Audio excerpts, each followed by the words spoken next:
Little bit of news, and obviously this is a Washington team, Ian, that has had some buzz because of the contract situation regarding wide receiver Terry McLaurin. What do I need to know about this? Well, today there was progress. No, not in the contract negotiations between the Washington Commanders and Terry McLaurin, but progress as far as getting McLaurin back on the field. He was officially pulled from the PUP list. He was made active.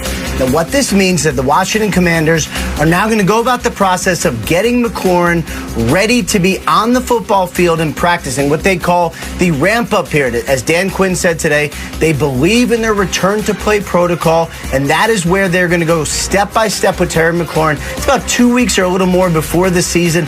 They need to get him actually ready to play. So that ankle injury that kind of keyed his hold in as he was frustrated with his contract situation, that is now over. It is time to get ready to practice. As far as negotiations, my understanding is today's development doesn't really represent a significant turn in negotiations. They still need to try to work out a deal. They still need to get on the same page. McLaurin has wanted $33 million, which is what DK Metcalf got. We'll see if the Commanders somehow, some way, figure out a way to get this done. But what this does mean is that McLaurin should be practicing soon and gearing up to actually play football. Yeah, I'm sure Jaden Daniels can't wait for that moment to happen. Meanwhile, Ian, you've been kind of hanging with us the last couple of weeks on our shows, and I keep asking you about Matthew Stafford. And the more I ask you about it, the more concerned I get for Rams fans. What's the latest on his health?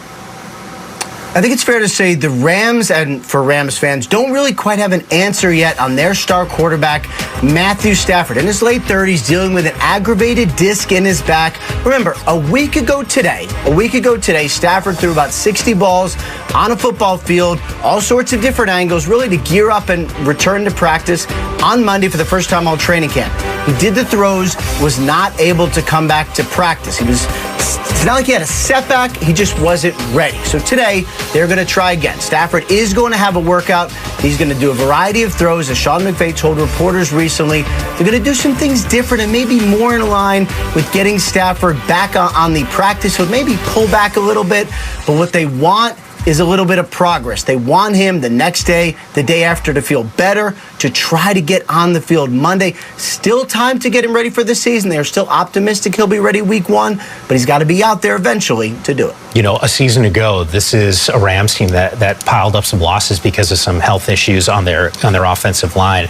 I got to imagine can't afford another slow start this season. This team's on the short list for winning a Super Bowl this year, and a lot of it will come down to the health of Matthew Stafford. I know as these details continue to unfold, Ian, you will have us covered here on NFL Network. All right, it is time for Dream Big Plays presented by Satva. You know, this is one of the guys that I couldn't wait to go and see. Jalen Milroe, you can see him, understand a little push action. That's Sam Darnold out there as well? Here we go. Man. You know, just in case. Just in case what? Ball, he can pick it up and run with it. That safety position. I'm like, just in case what, Steve? Staying away from that pile, I'll tell you that. Gunnar Helm, that is a grab. Great play. He was the man that entire drive. Yeah. But look at this. And what a throw. Goodness. Boom. That's fun. It's a nice weapon for Cam.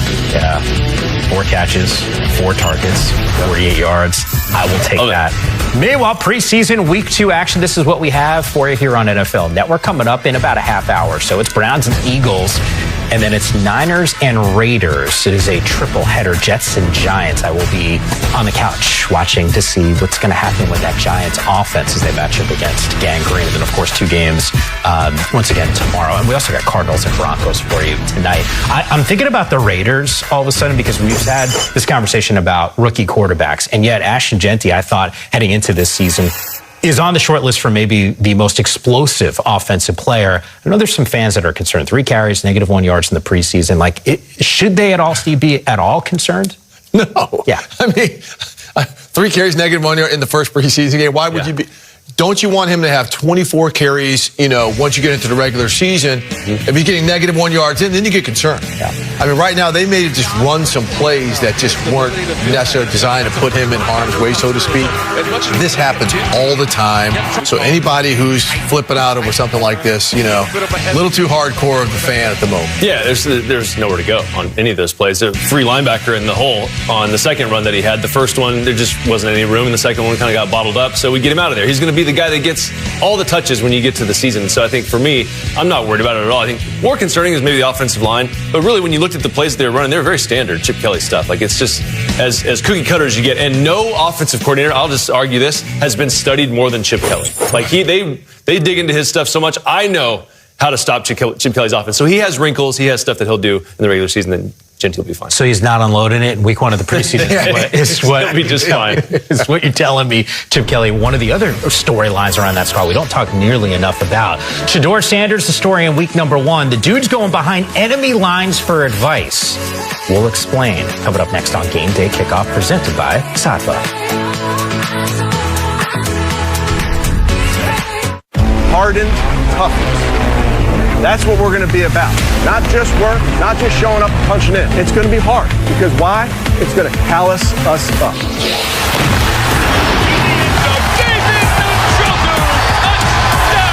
Today Kickoff presented by Satva, and we have been talking all about this dude really since the NFL draft, even pre-draft, because we thought he would be a first-round pick. That's Shedeur Sanders. Now, Browns and Eagles joint practice this week, and an opportunity to gain some wisdom from a Super Bowl MVP. We had a very lengthy conversation. He came to me and just, wanted to talk. And I'm always there, as said earlier, of giving my perspective on what I see and how I've gone about things. And ultimately, it takes a great deal of patience and hard work and a sense of resilience. You got to want it. You got to want it. And so I'm supporting him from where I am and wishing him nothing but the best with his opportunities. Good decision by Shedeur. Try to soak in as much as you can get. I'm sure you tried to do a ton of that. Yeah, it's great. I mean, anytime you get a chance to talk to the veteran guys that have been there, that have gone through some of the similar things that you have, I mean, there's some haters for Jalen as well. Some would say it was me. It wasn't me, okay? I love Jalen. Jalen's fantastic. I remember that, actually. That's crazy. Like, I just want the best for Philly and the best for Jalen. So here's what it is. So, says a former Giants quarterback. I definitely am a hater for Philly.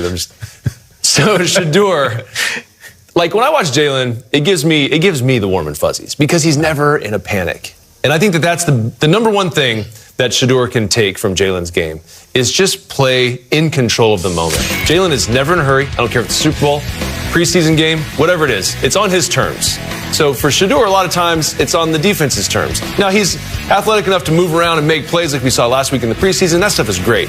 But the brilliance of Jalen is just that. Like, he is in control at all times, whether it be a press conference, an interview, a conversation that he had with Shedeur. And I think that's probably why Shedeur went out and reached out. Because he sees that element of calm. And that's, in this world, in the NFL, when you're playing quarterback, nothing is calm.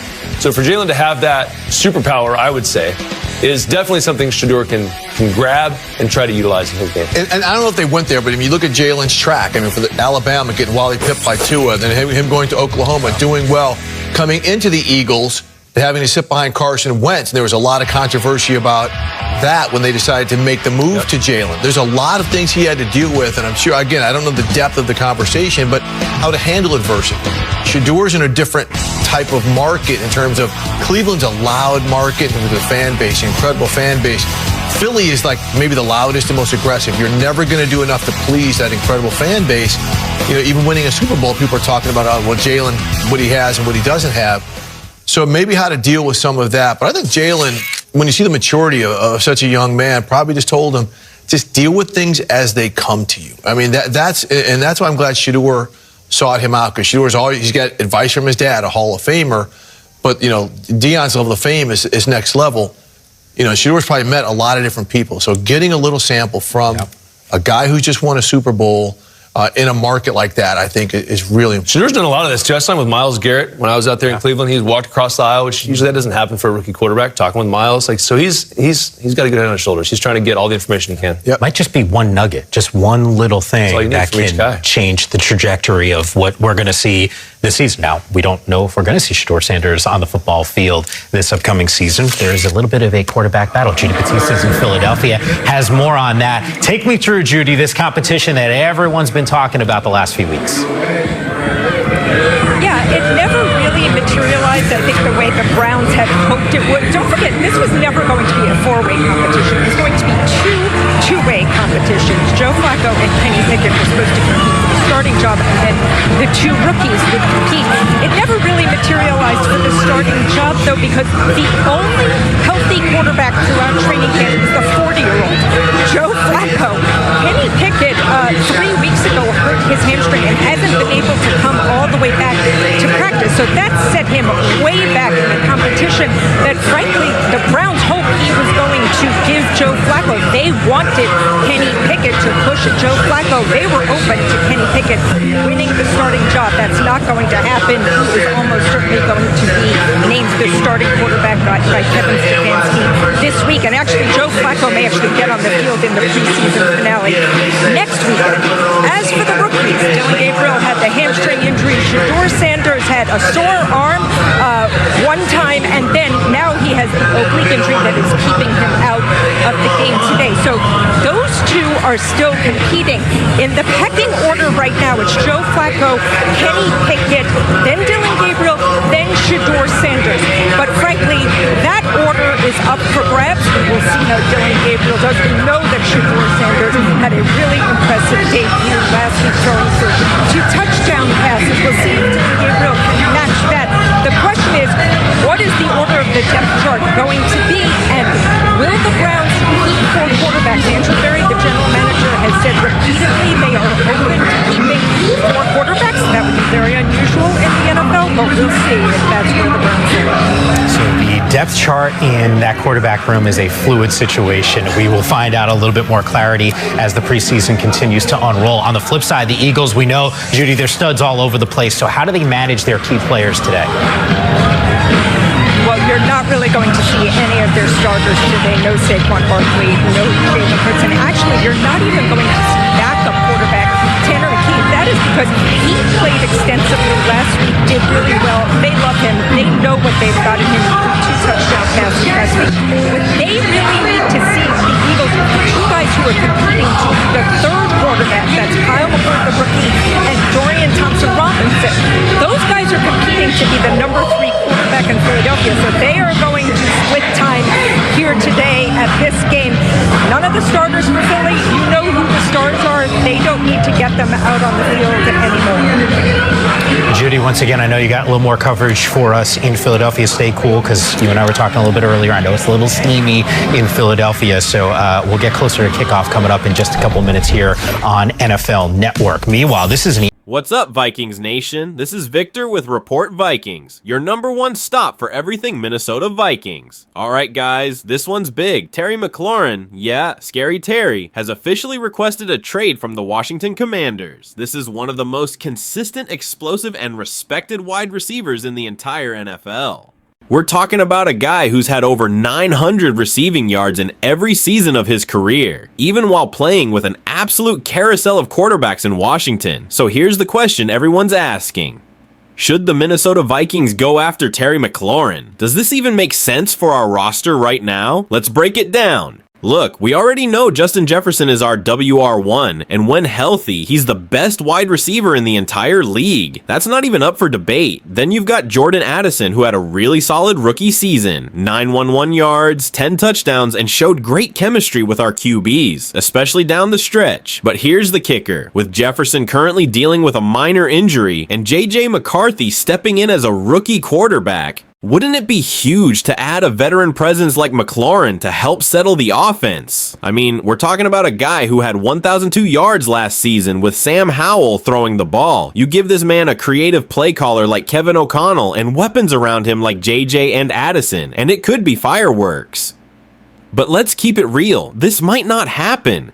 Kwesi Adolfo-Mensah is not the type of GM to make splashy panic moves. He believes in building the right way through development, smart contracts, and maintaining flexibility. We've seen him pass on big trades before. Remember how we all screamed for Dalvin Cook to come back last year? Exactly. Also, you gotta consider McLaurin's contract. He's owed over $23 million in 2025, and the Vikings are already thinking long-term about extensions for Addison, possibly Darisaw, and of course, that massive Jefferson deal. Personally, I'd love to see it. I mean, just imagine. McLaurin, Addison, and Jefferson all lined up together. That's a nightmare for defenses. It gives JJ McCarthy 3 elite targets to build chemistry with, and it tells the NFC North that we're not here to rebuild. We're here to compete. But I get it. It has to make sense financially and culturally. You don't just throw away picks or cap space for a guy unless you're 100% sure he puts you over the top.